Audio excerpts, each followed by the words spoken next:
going to discuss Unit 5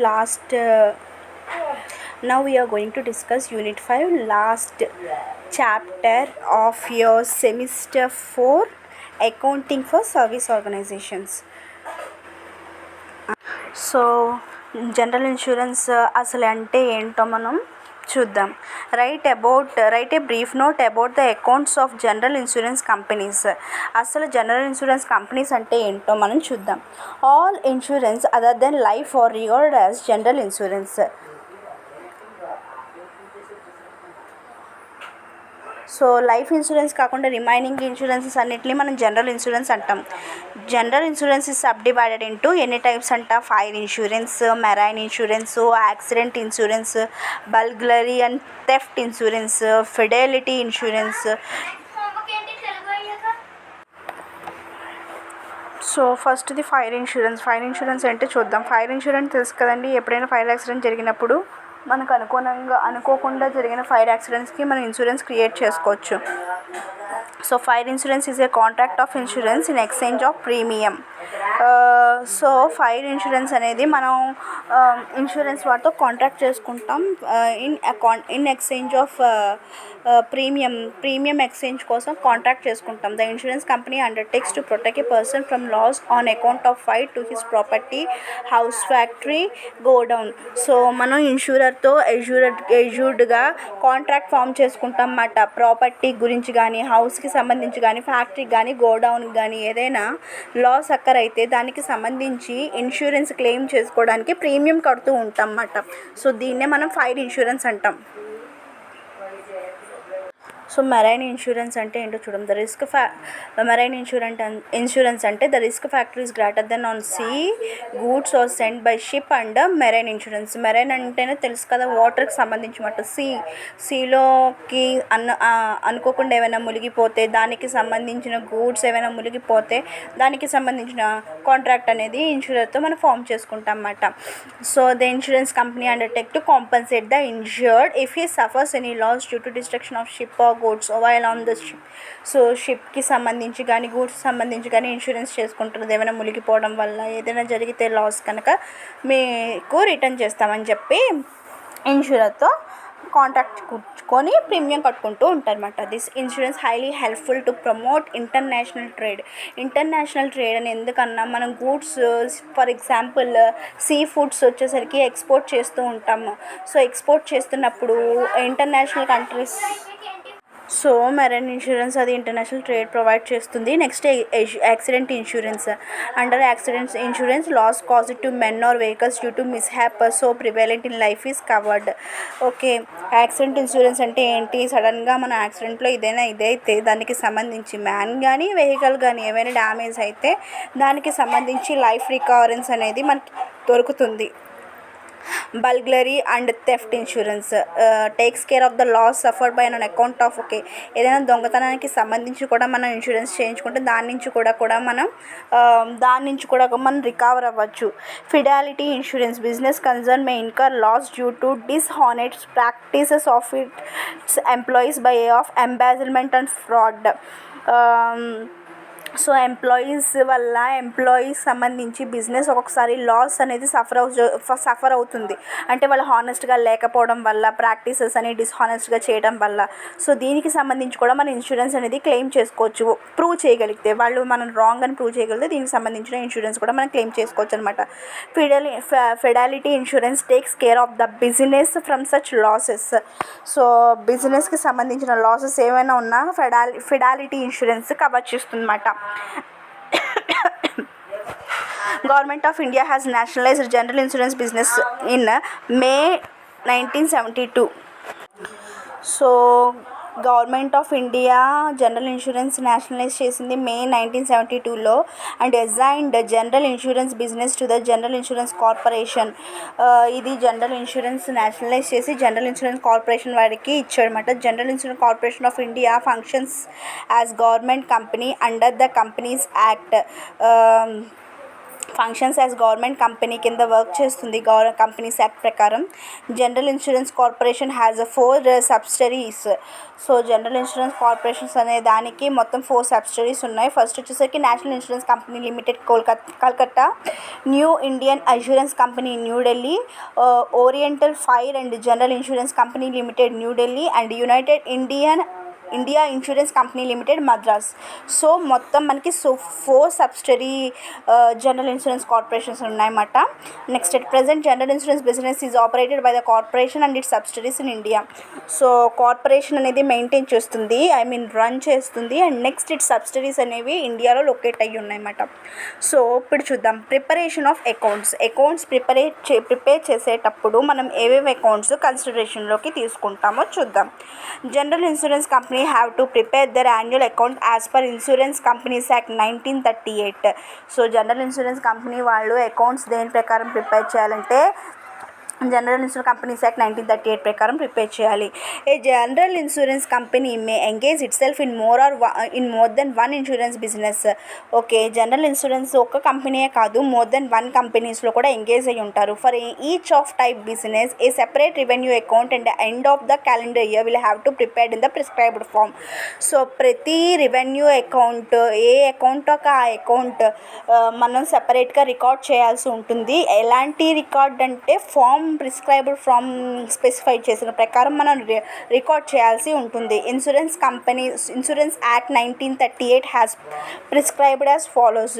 so ఆ act 1938 మనకి following things అనేవి ప్రిస్క్రైబ్ చేసింది. అవి ఏంటో చూద్దాం. Revenue account form F, profit and loss account form B.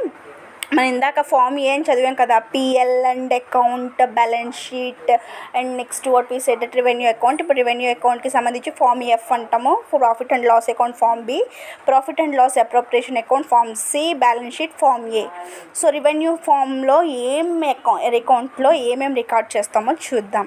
Okay, separate revenue account is prepared for each type of insurance businesses. So ప్రతి type of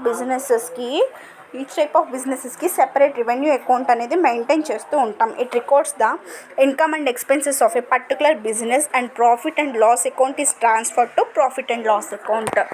so separate revenue account అనేది maintain చేస్తూ ఉంటాం కదా, దానికి సంబంధించిన అకౌంట్స్ ఏవైనా ఉంటే profit and loss అకౌంట్కి ట్రాన్స్ఫర్ చేస్తాం. Profit and loss account a form maintain చేస్తుందంటే form B. Besides profit and loss account of different businesses it records incomes expenditures of general nature and its balance is transfer to profit and loss. Okay, general nature సంబంధించిన what we say that incomes and expenses record చేసి ఇంకా balance ఏదైనా ఉంటే profit and loss appropriation అకౌంట్కి మనం transfer చేస్తాం అన్నమాట. Profit and loss account prepare చేసి next profit and loss appropriation account form C. This account reveals how the profit has been apportioned. So profit and loss account appropriation account లో మనకి profit అనేది ఎలా apportioned చేసామో ఆ balance అనేది balance షీట్లో ఎలా షో చేసామనేది తెలుస్తుంది అనమాట. And next balance sheet form A ఏం డిస్క్రైబ్ చేస్తుందంటే ఈ ఫామ్స్ ఎందుకు స్పెసిఫై చేశారంటే ఈ ఫామ్స్లో ఇలా స్పెసిఫై చేయబట్టే మనం అకౌంట్స్ అనేవి ఇలా ప్రిపేర్ చేయాల్సి వస్తుందన్నమాట. బ్యాలెన్స్ షీట్ ఫామ్ ఏలో ఏంటంటే balance sheet records various assets and liabilities of general insurance companies. ఇందులో various assets, liabilities general insurance కంపెనీకి సంబంధించిన అన్నీ మనం మెయింటైన్ చేస్తూ ఉంటామన్నమాట బ్యాలెన్స్ షీట్ ఫామ్ ఏలో. ఓకే, దిస్ ఈజ్ అబౌట్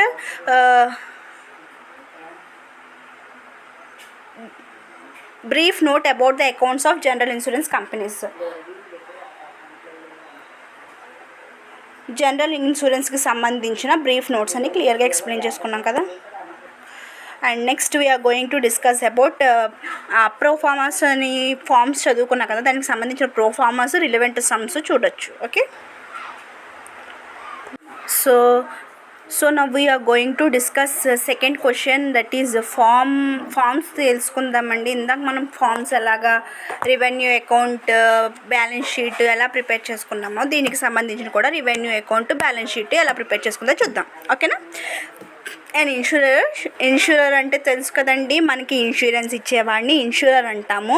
మనం రిసీవ్ చేసుకునే పర్సన్ ప్లేస్లో ఉంటే మనం అష్యూర్డ్ అవుతాం అన్నమాట, లేకపోతే ఇన్సూర్డ్ అవుతాం అన్నమాట. సో ఫస్ట్ పాయింట్ ఏంటంటాడంటే, ఇన్సూరర్ అనేవాడు రెవెన్యూ అకౌంట్ ప్రిపేర్ చేసుకుంటాడంట. సో ప్రిపేర్ చేసుకొని ప్రాఫిట్ అండ్ లాస్ అకౌంట్ కూడా ప్రిపేర్ చేసుకుంటాడు. దానికి సంబంధించిన shareholders account, balance sheet form దేని ఫామ్లో మెయింటైన్ చేస్తాడంటే, B revenue account, form B PNL account, form B PNL balance sheet. So ఇందాక ఫామ్ ఏ అనుకున్నా కదా, ఫామ్ బి అనమాట. Or as near thereto as the circumstances permit. So circumstances permit అయిన limit వరకు prepare చేయడమో, లేకపోతే according to this format prepare చేయడం అనేది చేస్తారనమాట. Provided that an insurance shall prepare revenue and balance sheet for fire, marine and miscellaneous insurances businesses. So దేనికి సంబంధించిన revenue, balance sheet, profit and loss account prepare చేస్తాడంటే, fire, marine, miscellaneous insurance business. Miscellaneous అంటే ఇక్కడ all categories of insurances వస్తాయి except life insurance మాట.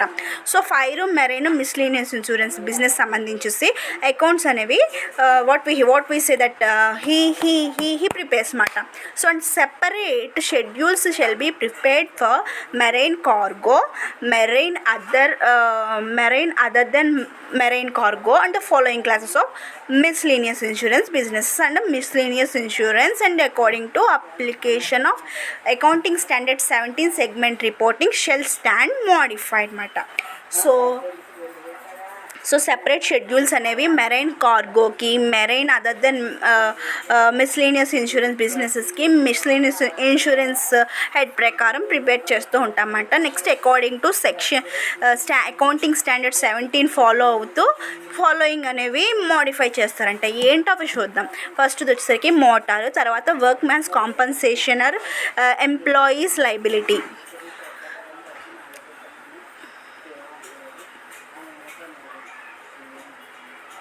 Next public or product liability, engineering, aviation అంటే airplane సంబంధించి aviation అంటామండి, personal accident, health insurance and other insurance, ఇవన్నీ కూడా కవర్ చేస్తాయన్నమాట రెవెన్యూ అకౌంట్ లో. Next an insurer shall prepare separate receipts and payments in accordance with the direct method prescribed in accounting standard 3 cash flow statements issued by Indian chartered account.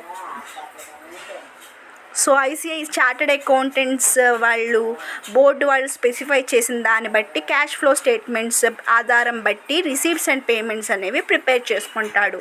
And next form B revenue account.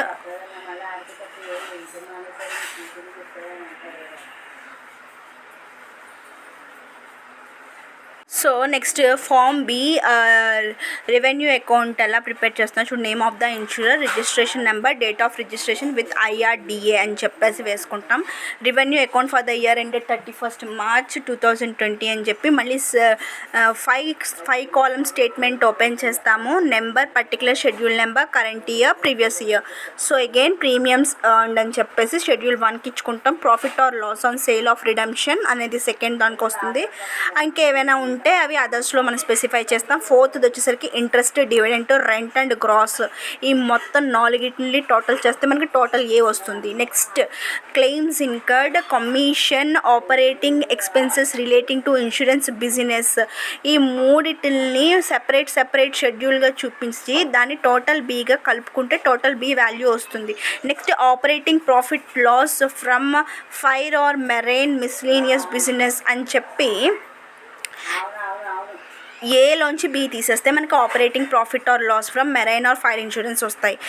Next appropriations తెలుసు కదా, ఈ share హోల్డర్స్కి ఎంత transfer చేయాలి. క్యాట్రాస్కోప్ reserve అంటే unforeseen circumstances base చేసి మనం reserves transfer చేస్తాం అవి. నెక్స్ట్ ఇంకేమైనా రిజర్వ్స్ ఏమైనా స్పెసిఫైడ్ ఉంటే దాని కింద కేటగిరీలోకి మనం తీసుకుంటాం అన్నమాట. This is about total C అండి. ఇది ప్రాఫిట్ అండ్ లాస్ అకౌంట్ సంబంధించిన ప్రోఫార్మా. ఓకే. అండ్ సో అర్థమైంది కదండి. సో ప్రోఫార్మాస్ అన్నీ ఇంచుమించుగా లైఫ్ ఇన్సూరెన్స్ కానీ జనరల్ ఇన్సూరెన్స్ కానీ సేమ్గా ఉంటాయి. సో ఏ కేటగిరీస్ ఏ హెడ్లోకి వస్తాయి, ఏ షెడ్యూల్స్ ప్రిపేర్ చేసుకోవాలి, వర్కింగ్ నోట్స్ ఎలా ప్రిపేర్ చేసుకోవాలి అనేది క్లియర్గా చూసుకొని మనం ప్రిపేర్ చేసుకుంటే సెమ్స్ అనేవి చాలా ఈజీగా ఉంటాయి. So to follow with these what we say that points. So general insurance మెయిన్గా ప్రిపేర్ చేసేది ఏంటంటే లైఫ్ ఇన్సూరెన్స్ కాకుండా రిమైనింగ్ ఏవైతే మనం fire, fidelity, next what we say that marine insurance, ఇవన్నీ వీటికి సంబంధించిన ఇన్సూరెన్సెస్ ప్రిపేర్ చేసుకోవడాన్నే మనం జనరల్ ఇన్సూరెన్స్ అని అనుకుంటాం అన్నమాట. ఓకే, అండ్ నెక్స్ట్ సో ఇవన్నీ ప్రతి టర్మ్స్ అండ్ కండిషన్స్ అనేవి కూడా మనకి గైడ్లైన్స్ అనేవి అకౌంటింగ్ స్టాండర్డ్స్ ప్రిస్క్రైబ్ చేసిన మెథడ్ ప్రకారం మనకి ఫాలో అవుతూ ఉంటాం కదా. సో అవి గుర్తుపెట్టుకొని ప్రతి పాయింట్ని మనం స్పెసిఫై చేయడానికి ట్రై చేయాలి. ఫస్ట్ ఫామ్ ఏ అనగానే name of the insurer, registration number. So ఇది వాళ్ళ ఫార్మేట్ మాట. కంపెనీ మెయింటైన్ చేసేటప్పుడు రెవెన్యూ అకౌంట్, సో ఇన్సూరర్ పేరు, registration number, date of registration with IRDA, ఇవన్నీ కూడా క్లియర్గా మనం మెయింటైన్ చేసుకుంటూ ఉండాలి. తర్వాత ప్రోఫార్మా అనేది కరెక్ట్గా మెయింటైన్ చేయాలి. డేటా దేని బట్టి దానికి ప్రీమియమ్స్ కానీ ప్రాఫిట్ అండ్ లాస్ అకౌంట్ కానీ ఇవన్నీ క్లియర్ కట్ స్పెసిఫికేషన్ అనేవి మనకి సమ్స్లో ఇచ్చేస్తారన్నమాట. దాన్ని బట్టి మనం ఫాలో అవుతూ ఉండాలి. సో నెక్స్ట్ ఇంపార్టెంట్ టాపిక్ కూడా చూసుకుందాం. అదేంటంటే that is so final accounts prepare చేయడానికి కొన్ని ఇంపార్టెంట్ పాయింట్స్ అనేవి అవసరం అవుతూ ఉంటుంది. అలా ప్రిపేర్ చేయడానికి అవసరమైన పాయింట్స్ డిస్కస్ చేసుకుందాం. దానికన్నా ముందు ఏంటంటే ఇప్పుడు మనం ప్రోఫార్మా చూసాం కాబట్టి ఆ ప్రోఫార్మాకి సంబంధించిన సమ్ అనేది ఎక్స్ప్లెయిన్ చేసుకుంటే మనకి will get some clarity regarding account మాట. సో ప్రోఫార్మా చూసిన వెంటనే మనం ప్రాబ్లం చేసుకోవడం వల్ల మనకి సమ్ అనేది ఈజీగా ఇండల్జ్ అవుతుంది. So we will discuss about the problem in the next section. Okay, so this is the most important one from general insurance company, and we'll discuss each details in problem.